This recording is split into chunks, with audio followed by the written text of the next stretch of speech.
¿Qué es un ámbito? Un ámbito es un espacio de la realidad acotado. Pero ¿qué cota elegimos? ¿Cómo la acotamos? Elegimos cotas que nos ayudan a limitar nuestro espacio de trabajo y que le den una dirección a nuestra investigación. Hay cotas que nos sirven y otras cotas que en verdad no nos aportan mucho valor. Por ejemplo, podemos acotar geográficamente, por rango etario o por estrato socioeconómico, incluso por género, pero no todos nos hacen sentido para todos los ámbitos que tenemos. Tomemos este ejemplo y veamos cómo lo podemos acotar. La educación en Chile. Para acotarlo, elegimos la educación preescolar en Chile, pero seguimos viendo que Chile es un espacio muy grande, por lo que lo acotamos a la región metropolitana. Y nos queda la educación preescolar en la región metropolitana. Vemos que todavía se puede acotar un poco más. La educación preescolar en el Liceo 20 de la región metropolitana. Algunos otros ejemplos de ámbitos acotados son el turismo en el adulto joven, la educación en sectores rurales o incluso calidad de vida en cárceles concesionadas.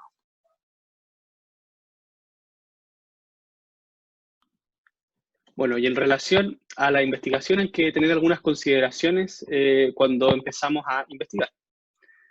Lo primero es definir qué es investigar. Hay una definición bien académica de la RAE que es realizar actividades intelectuales y experimentales de modo sistemático con el propósito de aumentar los conocimientos sobre una determinada materia, ¿cierto? Todos hemos investigado algo alguna vez, así que, pero esto es como la parte más teórica sobre qué es investigar. Lo más importante es que hay tres grandes cosas que buscamos cuando investigamos. Está el mundo de los datos, la información y el conocimiento, que están todos muy conectados, pero son cosas diferentes.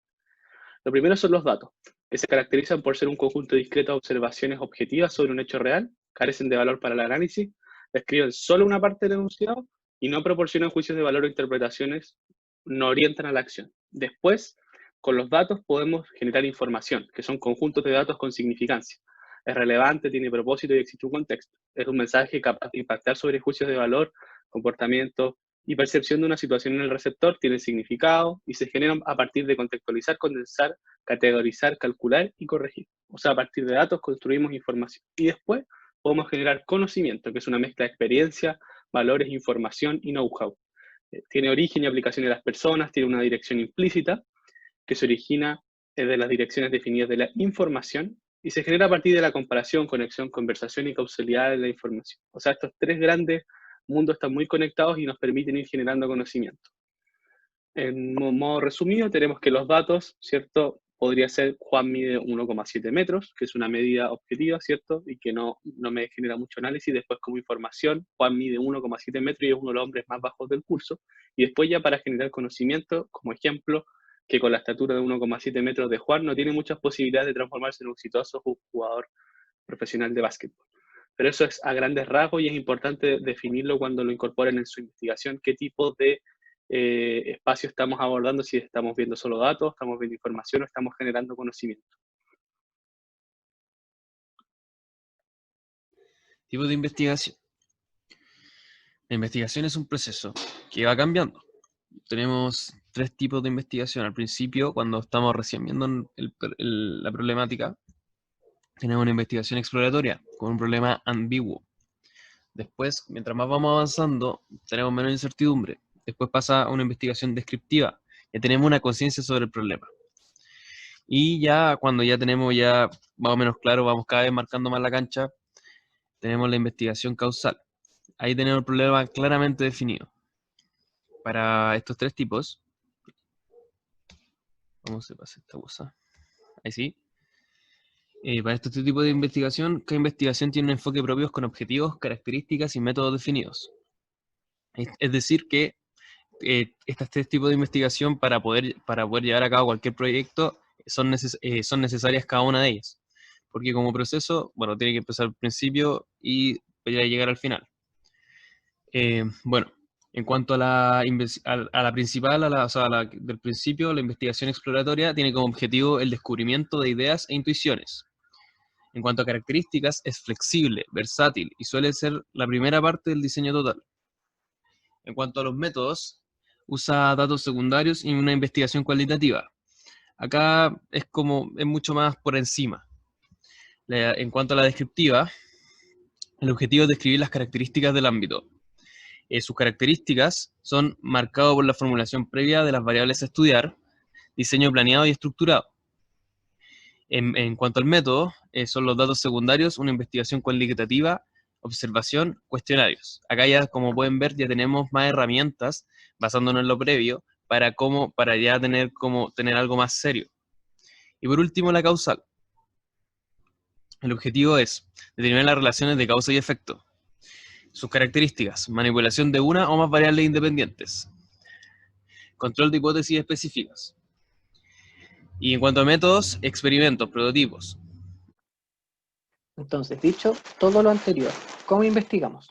Existen diversas formas y diversas metodologías de investigación, y una de esas es la que les vamos a mostrar a continuación.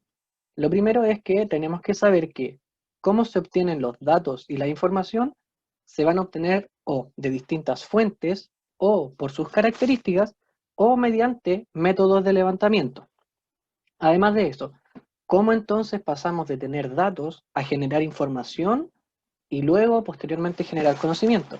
Para esto existen métodos de procesamiento de la información que permiten ayudarnos a obtener este tipo de conocimiento.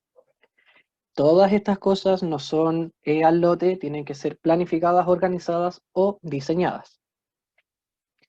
Lo primero es que, ¿cómo vamos a obtener los datos según su fuente de información? Los datos y la información presentan varias características, dentro de las que principalmente podemos destacar el origen, que nos van a mostrar datos de origen interno, externo o sindicado, el tipo de datos, o que puede ser tanto cuantitativos como cualitativos, o según el nivel de procesamiento, que puede ser primario, secundario o terciario. Según las fuentes de información, podemos tener fuentes internas, que vienen siendo las fuentes que nosotros mismos levantamos como organización, es decir, pensando en una empresa, podrían ser sus datos de venta, sus actividades de marketing, costos, servicios de información al cliente. O podemos tener fuentes externas, que son, como su nombre lo dice, externas a la empresa. Pueden ser mediante consultorías, pueden ser mediante auditorías. Esto es lo que correspondería a una fuente sindicada. Pueden ser fuentes secundarias, es decir, el Estado, asociaciones privadas, publicaciones, organizaciones, o fuentes primarias, que vendrían siendo los datos cuantitativos, cualitativos o los obtenidos mediante la observación y la experimentación. Según las fuentes de información, existen tres posibles orígenes para la información. Primero tenemos las fuentes de información primarias, que corresponden a una investigación original. ¿Qué queremos decir con esto? Es que son datos e información levantadas a partir personalmente y además que son específicas, es decir, para un tiempo delimitado, no ha tenido interpretación por otras personas.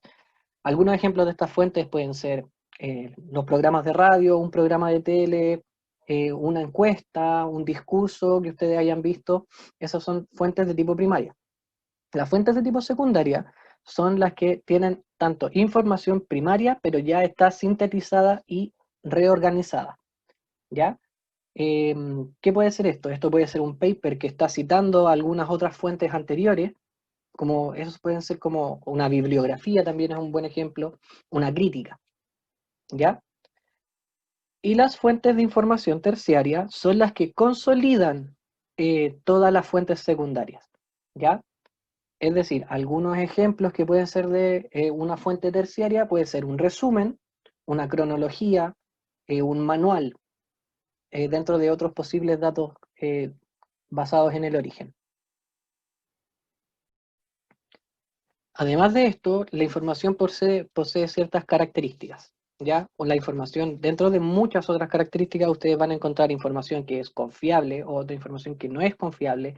Hay información que es completa, otra que está incompleta, precisa, imprecisa, y que es muy importante, que hay información que es subjetiva y objetiva. Hay que tener mucho ojo con ese tipo de información y saber, poder identificar qué tipo de información es la que estamos obteniendo para no obtener resultados sesgados.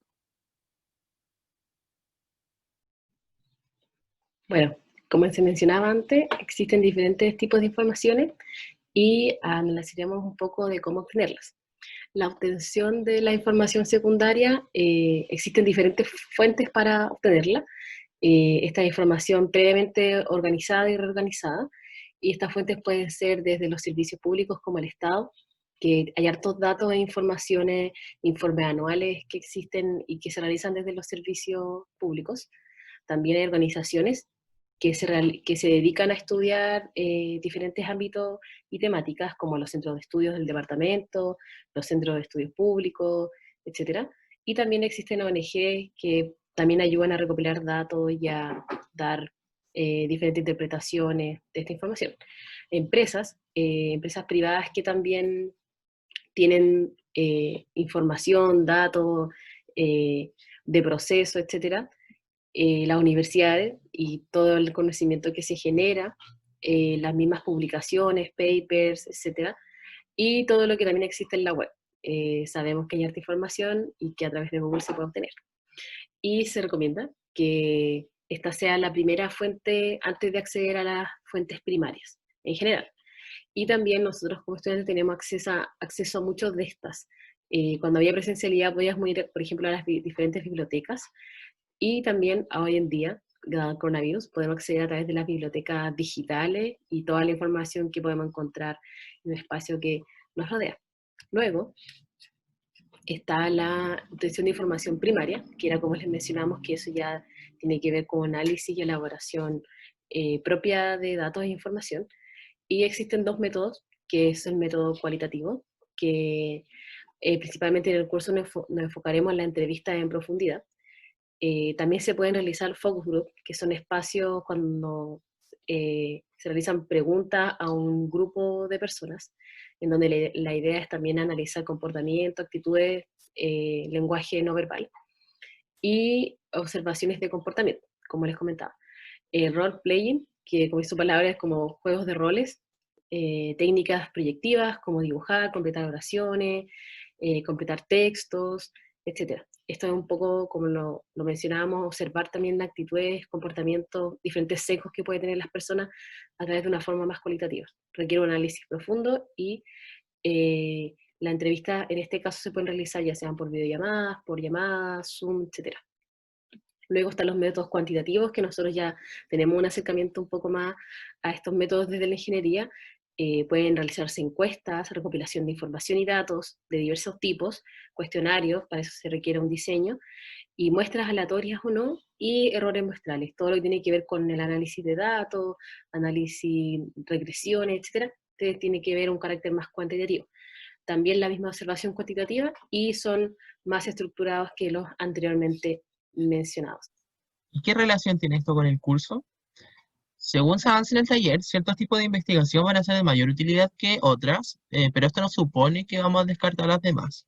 En general, las investigaciones son acumulativas.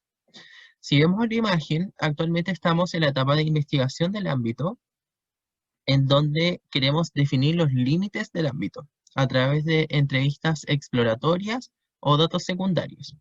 Lo que buscamos acá es descubrir qué ocurre en el ámbito. Posteriormente pasaremos a la parte de desafío, en donde queremos caracterizar lo encontrado a través de entrevistas en profundidad, datos secundarios y cuestionarios. Acá buscamos verificar y respaldar la hipótesis que sustenta los problemas. Finalmente, pasaremos a la cristalización, en donde queremos testear lo propuesto a través de entrevistas en profundidad, técnicas de shadowing o prototipos. Acá buscamos verificar y respaldar hipótesis que sustentan el proyecto propuesto.